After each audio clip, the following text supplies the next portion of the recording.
Welcome back to my channel. Today we will discuss numericals on the composite wall. A furnace wall is made up of three layers, one of fire brick, one of insulating brick and one of red brick.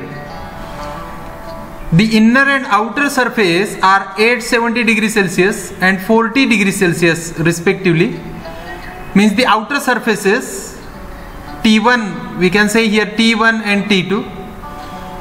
The respective coefficient of thermal conductivities of layers are 1, 0.12 and 0.75. Means for brick, here see the sequence: fire brick followed by insulating brick followed by red brick. So fire brick, insulating brick and red brick, right? And thicknesses are 22 centimeter, 7.5 centimeter, 11 centimeter. Assuming close bonding of the layers at the interface, find the rate of heat loss per square meter per hour and the interface temperatures. Now here in this example, this is the graphical representation. Here 870 degrees Celsius temperature at the one face and at the other face 70 degrees Celsius. So as we know, Q is equal to T1 minus T n plus 1. Here three slabs are there. So n is 3 plus 1 means T4. Now here see the temperatures. Here if I say T1, this will be the T2, T3 and this will be the T4, right? And these are the slabs. So we need to find the resistances, right? L upon Ka. So L is the length of individual slab, K is the thermal conductivity of that particular slab and A is the cross sectional area. So if we put the values 870 minus 40 divided by the length and the thermal conductivity, here it is the cross sectional area. So see here what I have done. So length, which is in centimeter, we need to convert that into meter. So it will be coming as 0.22 meter. Now K, which is the thermal conductivity 1, and they haven't given a cross sectional area A. So that's why I have taken here A separately. Now Q by A, by solving this and transferring A to the left hand side, you will get Q by A, which is 835 watt per meter square. Now we have calculated heat transfer in watt per meter square, and what they told you? They told you to find rate of heat loss per meter square per hour, right? Here per hour is there. So that's why, as you know, 1 watt is equal to 1 joule per second. So let's convert this. Here it is the watt. Simply convert this into joule per second. So new unit will be joule per second meter square. See, so we need to convert that per second into per hour. So that means I have to multiply this quantity by 3600 so that the per second will get converted into per hour. So my equation, my answer will be 3006 kilojoule per hour meter square. Right?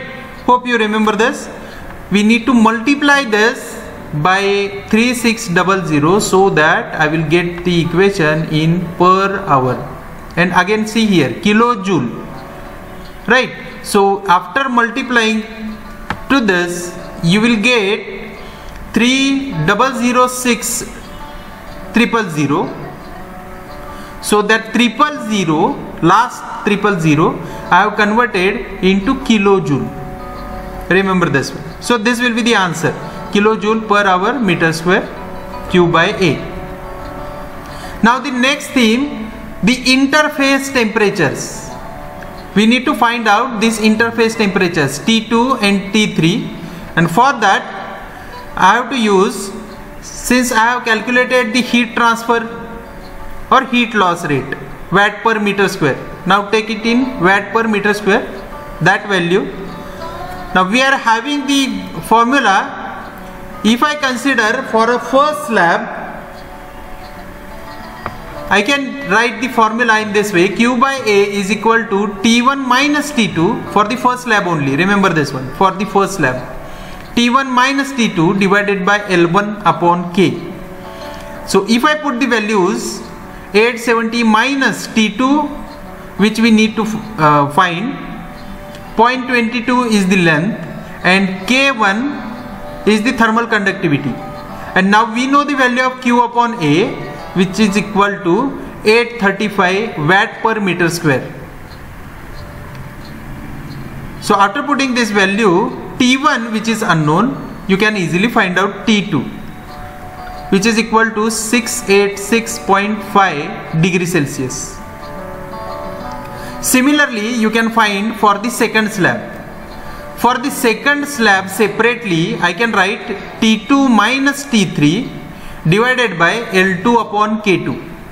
Now in this, we know the value of Q upon A, we know the value of T2, just you have calculated T2, T3 which is unknown, L2, that is the length of that slab or thickness of that slab, 7.5 centimeter, convert it into meter, and K2 is the thermal conductivity of that particular slab. So these are the quantities: 686.5, 0.75 meter, that is the length, and K2 is the thermal conductivity in watt per meter Kelvin. And here it is the temperature. Now see, here thermal conductivity, it is in watt per meter Kelvin, and temperature is in degree Celsius, right? So here it is the temperature difference. It may be in degree Celsius or degree Kelvin, the value remains same. That's why we have used here this one. Or you can convert watt per meter Kelvin into degree Celsius, the value remains same. So you can use this value, watt per meter Kelvin, directly over here. Right. So my answer will be T3, which is equal to 163.5 degrees Celsius. So these are the two intermediate temperature or interface temperatures at this location, at these two locations, T2 and T3. Let's see the next example. A furnace wall is composed of 220 mm fire brick. Now see here, kilojoule per meter hour degree Celsius. In previous example, it was watt per meter degree Celsius, and now it is kilojoule per meter hour degree Celsius. 150 mm of common brick, 50 mm of 85% magnesia, and 3 mm of steel plate. So if I write this in this way, here it is the composite slab, and the combination have fire brick, first one, second one common brick, third one magnesia, and lastly the steel plate. And these are the lengths accordingly, and the temperatures 1500 degrees Celsius and 90 degrees Celsius. And now we need to find the heat loss in kilojoule per hour meter square. So this is the electrical analogy for this thermal circuit, right? T1, T2, T3, T4 and T5, these are the temperatures at these locations, 1, 2, 3, 4, 5. There were 4 slabs, right? So these are the 4 resistances. Now as you know, Q is equal to, if I say for the first slab, if I want to calculate, then T1 minus T2 divided by thermal resistance of conduction for the first slab. or I can write it here Q upon A, which is equal to T1 minus T2 divided by L upon K. Since I am not having the value of area, so I will take it to the left hand side. So thermal resistance L upon Ka, it is in, if I, by our traditional method, if I want to know what is the unit of thermal resistance, the length is in meter, thermal conductivity is in watt per meter degree Celsius, and area is in meter square. So ultimately thermal resistance is in degree Celsius per watt. And here the thermal resistance, since I have taken A to the left hand side, now the thermal resistance is of L upon K. So the unit will be meter square degree Celsius per watt. Remember this one. Since I have taken A to the left hand side, now in this case the thermal resistance will be in the meter square degree Celsius per watt. Now they have given, it is given thermal conductivity of A, that is fire brick, is of 4 kilojoule per meter hour degree Celsius. Now let's convert it into our traditional method, watt per meter degree Celsius. That is the unit which is known to us. So 1 watt is equal to 1 joule per second. We will use this over here.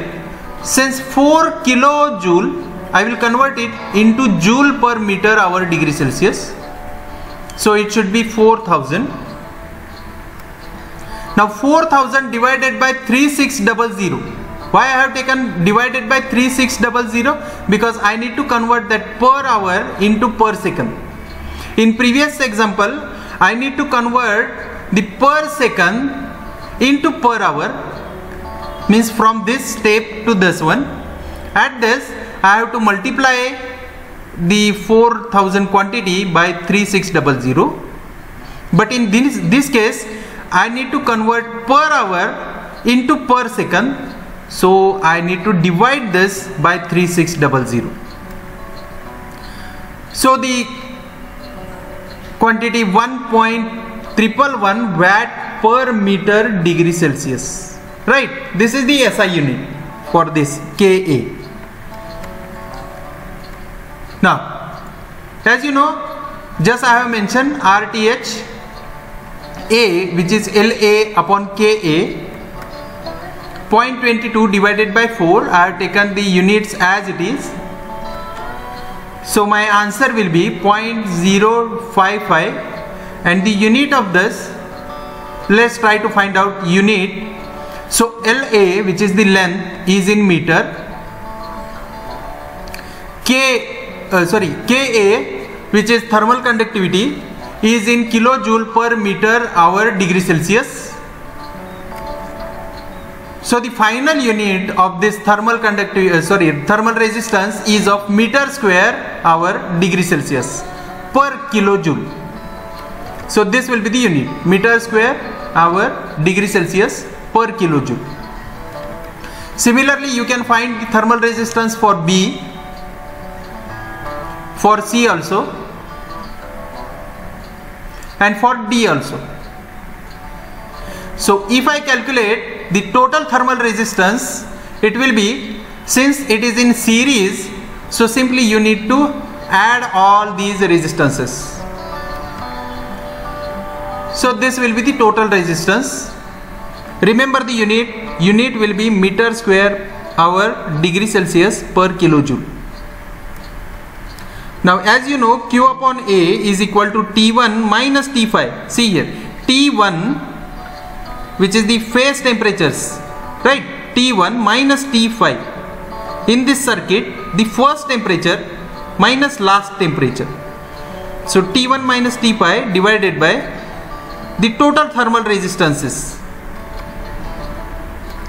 So you will get here answer is in kilojoule per hour meter square. Now see here, meter square. Why I have taken meter square per meter square? Because here it is the A to the left hand side. You can simply take the first resistance only. By considering the first slab, you can find Q also. It is also valid, right? So this is the heat flux. We consider it as heat flux. When heat is in per meter square, we called it as heat flux. For individual slab, we can find with this formula T1 minus T2 divided by thermal resistance of A. Since I don't know the value of T2, T3, T4, so that because of this only I need to find for the total this circuit. Since I know the value of T1 and T5 in previous, I have find it.